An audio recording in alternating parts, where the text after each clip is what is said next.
talking about more user fees and dedicated revenues. With our deficit situation, it is not realistic to think that we're going to be able to add substantially to the deficit for this infrastructure. And when you look at the potential of using this to build our economy in the United States, not just the jobs to build it, but beyond, I think it's money well spent. So we're in the process of putting it. So the industry, the barge and river industry, that said that they'll be part of this. They'll be a part of that conversation. That's good to know. So, and then lastly, I just want to comment, and Tom and I have worked on the Chicago to Kansas City designation, and I know Jill was here later because I carried the resolution in the state Senate. Jill carried it in the House to officially name and dedicate the Chicago to Kansas City signage, and we've had tremendous response. Was there much pushback on this idea of using Tom Oakley's name? Well, you know, none that we couldn't overcome. But the and those new signs, those CKC signs that have gone up, have really caused quite a stir. I think even more than I realized would be there, as far as people calling and asking, and newspapers even, the media calling and asking and saying, what is this? What is this new designation? So, and we've even from the Chicago area. So I think as we recognize, as the populace recognizes this new designation, it's going to bring more traffic through West Central Illinois, which when you have that, you're going to have economic development. So I think they certainly go hand in hand. Thanks. John Spring. Well, I'm just here because I got a good group of people, so I ask you questions all the time. So. What about this Amtrak station proposal? Well, the Amtrak station proposal, glad you brought that up.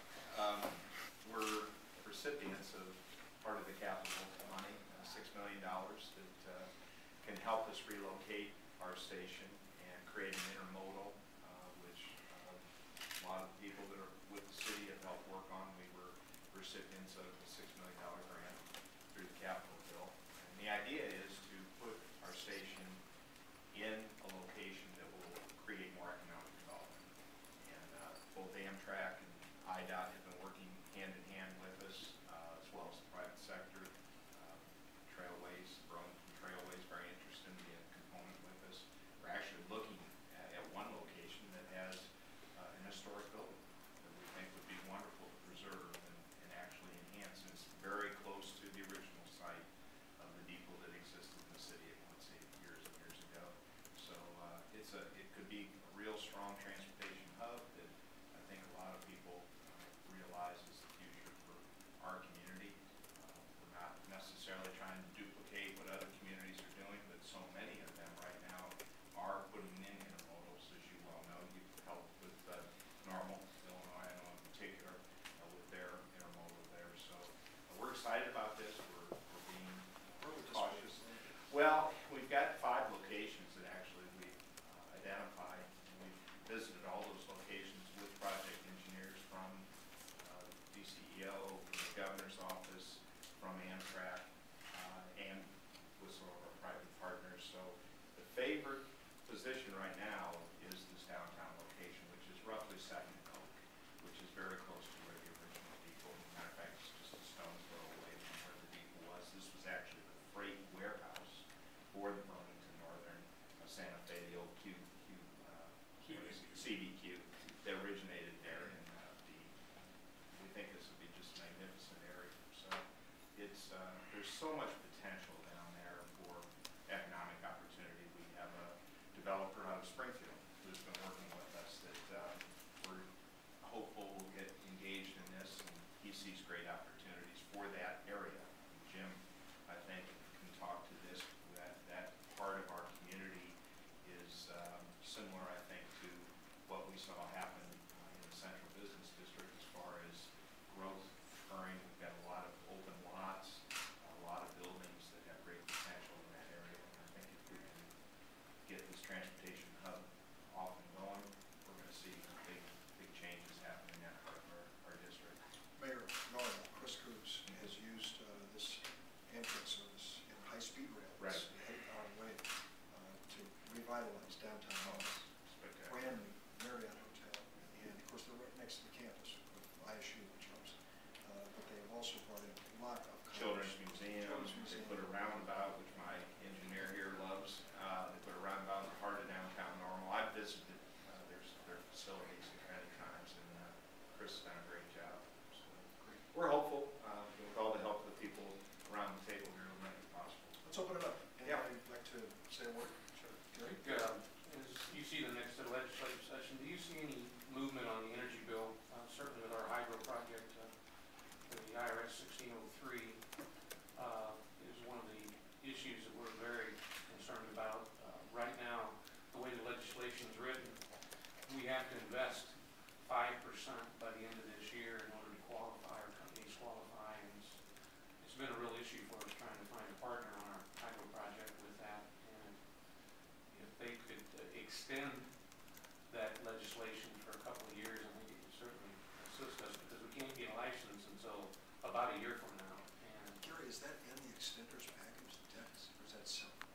Yeah, Is it- it's in the, it's part of the package of the total tax credits that are being evaluated along with biodiesel and ethanol and other ones. So it's all packaged together.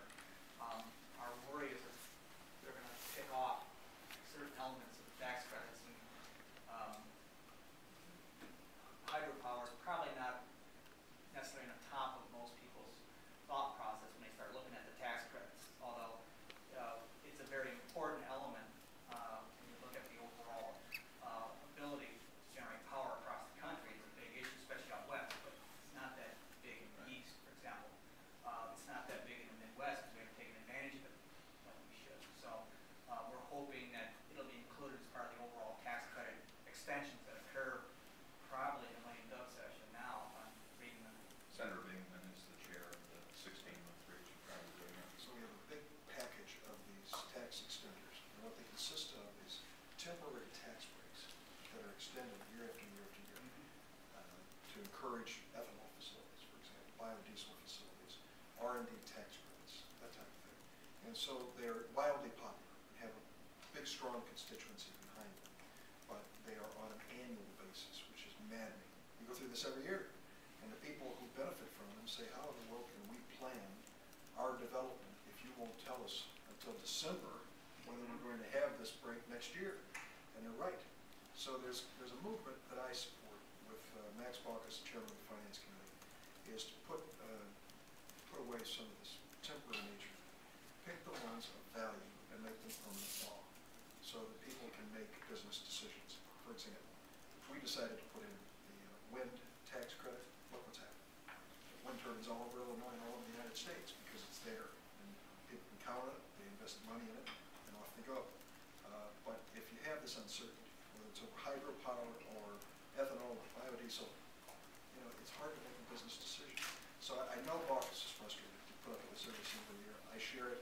For the time being, we are likely to extend it at the end of this year, hope we can, and make sure that by next year we start looking into a long-term permanent extension of some of these